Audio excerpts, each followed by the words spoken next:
Haut commissaire à la stratégie et au plan, Clément Beaune faisait étape à Limoges pour la nuit du futur de l'université.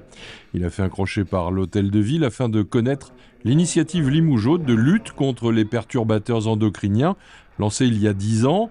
La visite s'est poursuivie où tout a commencé, la crèche du quartier du Val-de-Laurence. La santé, on va commencer par les petits. On va commencer par les crèches et on va habituer les gens qui vivent dans les crèches. Puis, toutes ces années, on a pu développer sur tous les établissements le plan d'action.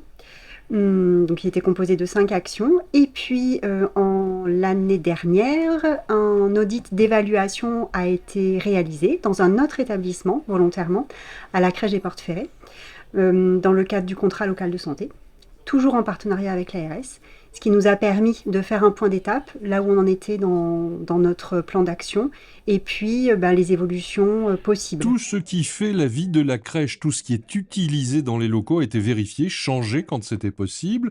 Biberons, couches, les peintures et matériaux ont été également scrutés, et ce sont aussi les gestes professionnels qui ont évolué.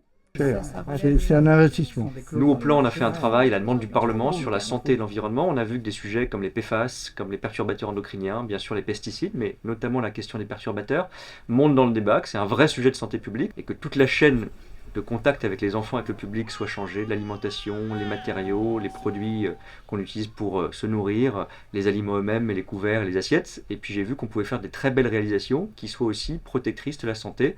Donc là, je crois qu'on a un univers qui est complètement exemplaire. Évidemment, il y a tout le travail des équipes en coulisses et une vedette, Geneviève, le plateau assiette en porcelaine de Limoges. Déployé dans d'autres établissements de la ville, le plan contre les perturbateurs endocriniens est encore en développement. L'accompagnement des familles, peut-être ce qui est le plus difficile aujourd'hui, c'est les jeux et les jouets, et ça l'était déjà il y a 10 ans, ça l'est toujours aujourd'hui.